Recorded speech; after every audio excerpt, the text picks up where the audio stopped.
아마 가장 혈관 질환을 흉내내는 것 중에 있습니다. 거기도 똑같이 증상이 입니다. 네, 안녕하십니까. 저는 인천 소재하는 가천대 길병원 혈관외과 교수 강진모라고 합니다. 안녕하십니까. 우리 몸의 혈관은 동맥과 정맥이 있습니다.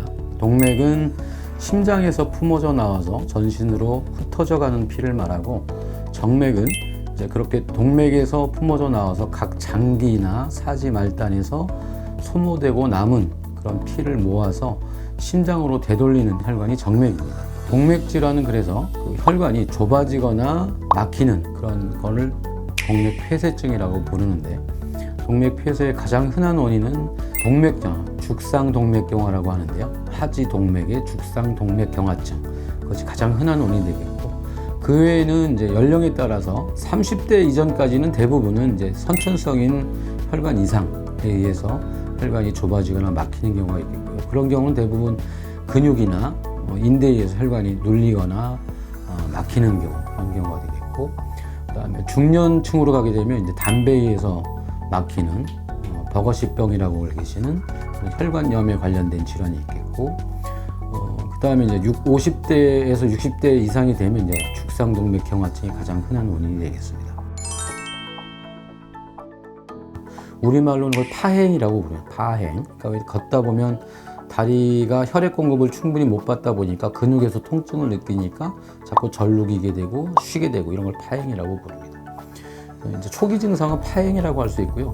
시간이 점점 지나면서 중기 정도 혈관의 협착이나 폐쇄가 점점 진행할수록 건거리가 짧아지게 됩니다. 더 진행하면 겨울에는 손발의 색깔이 퍼렇게 변한다거나, 아니면 가만히 있어도 아파지는 형태, 저린다거나 이런 증상부터 시작하거나, 팔다리, 손 이런 데 힘이 약해지는 경우, 점점 진행하면서 증상의 변화를 보이겠습니다.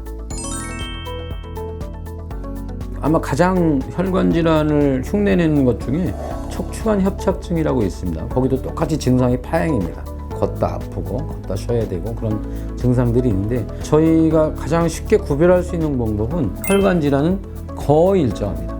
200m 걸어서 아픈 분은 항상 200m 걸으면 아프고, 물론 200m, 210m 이 정도 차이는 있겠지만, 근데 척추 질환은 그날 다릅니다. 어떤 날은 멀쩡하고, 어떤 날은 조금만 걸어도 하고, 어떤 날은 또 오래 걸어도 괜찮고, 이런 베리에이션이라고 해요. 베리에이션이 심하고, 또 척추 질환은 특정 자세에서만 있고, 또 어떤 특정 자세를 취하면 금방 또 증상이 없어지는 경우가 있고, 그런 증상의 베리에이션이 심한 데 비해서 혈관 질환은 늘 일정합니다. 어디가 막히고 좁아지냐에 따라서 딱 아픈 부위를 예측할 수 있습니다.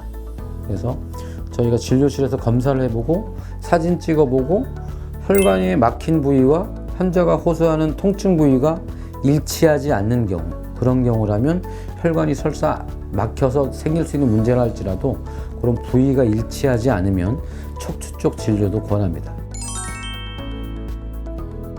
보통 자신이 나는 이 정도 걸으면 큰 지장은 없는데 불편하다 정도라면 약물 치료를 먼저 선택해 볼 수 있고요.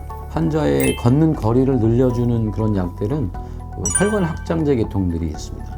혈관 확장제 계통 약들이 있어서 그런 약들을 한 6개월 정도, 3개월 내지 6개월을 처방을 해서, 물론 약만 먹어서는 안 되고 환자한테 가능한 한 매일 일주일에 최소 3회 이상은 걷는 시간이 1시간 정도 되도록 운동을 하십시오. 그렇게 하고 6개월 정도 그런 걸 지속하면 신압으로 본인도 모르게 조금씩 걷는 거리가 늘어나게 됩니다 라고 말씀드리고요. 그리고 적극적인 치료라 하면 시술 또는 수술이 있습니다. 시술이라 하면 피부 절개를 하지 않고 바늘로 혈관을 직접 찔러서 좁아진 데를 통과한 후에 풍선으로 넓히거나 스텐트 넣는 것, 이런 것들을 시술이라고요. 수술은 환자를 개복을 하거나 어디 피부 절개를 통해서 수술을 하기 때문에 그 수술 직후 약 한 2주 정도는 환자가 좀 시술보다는 힘들 수 있겠죠. 절개를 했기 때문에. 대신 수술은 수술이 2주 정도 잘 회복하고 상처가 잘 나오면 시술보다는 훨씬 더 길게 혈관이 막히지 않고 뚫릴 가능성이 많습니다. 그리고 시술이 실패한 경우라도 수술로 실패한 시술을 극복할 수도 있겠고요.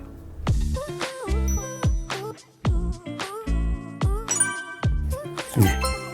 괴사라면 반드시 절단해야 됩니다. 그 이유는 괴사라는 건 이미 생존 가능성이 없는, 되살릴 기회가 이미 놓쳐졌고, 그걸 방치할 경우 오히려 그 상부에 염증을 일으키고 점점 더 균을 퍼뜨릴 수 있기 때문에, 특히나 괴사가 일어나는 부위는 대부분 인대나 뼈 이런 부위거든요. 근데 거기에 염증이 생기면, 감염이 생기면 인대나 뼈를 통해서 번져나가는 속도가 굉장히 빠르고, 인대나 뼈는 감염이 되면 치료하기가 매우 어렵고 너무 시간이 많이 걸립니다. 괴사가 된 부분은 빨리 절단하는 게 좋고, 절단하기 전에는 반드시 혈관을 살려놓고 혈관이 피를 잘 가는 걸 확인하고, 안 간다면 잘 가게 한 다음에 절단을 해야 되기 때문에 의학적인 치료 후에 절단을 하는 게 맞습니다. 절단은 반드시 필요합니다.